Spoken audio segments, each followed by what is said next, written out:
นี่น้ำแสงฝั่งนั้นกับน้ำเสืองนี่น้ำแสงอันนี้แล้วนี่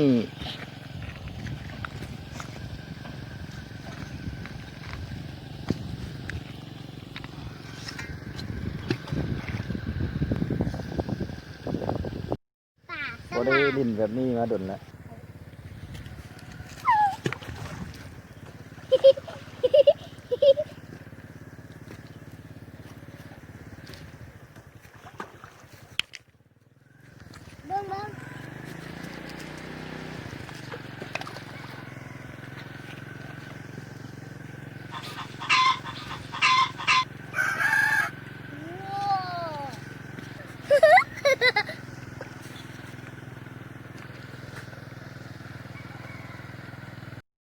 ฮะโอ้อันนั้นแมนหุบว่ะ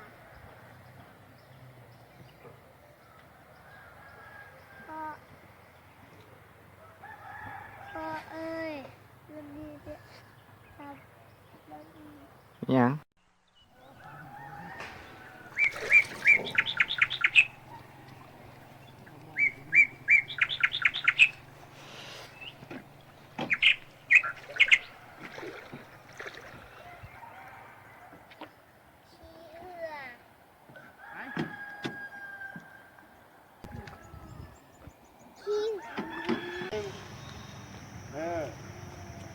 บางทีมันจับโฟกัสไปได้แล้วมันก็บชักเจอนี่สร้างภาพนะมืออาชีพมีแต่มืออาชีพ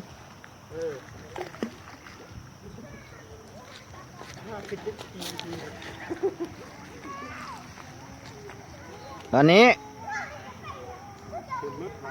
แอคชั่นไหมแอคชั่นไหม2 นิ้วไหมโชว์2 นิ้วใช่ไหมจะเงยขึ้นมามันมืด2 นิ้วนี้พี่ถ่ายรูปหน่อย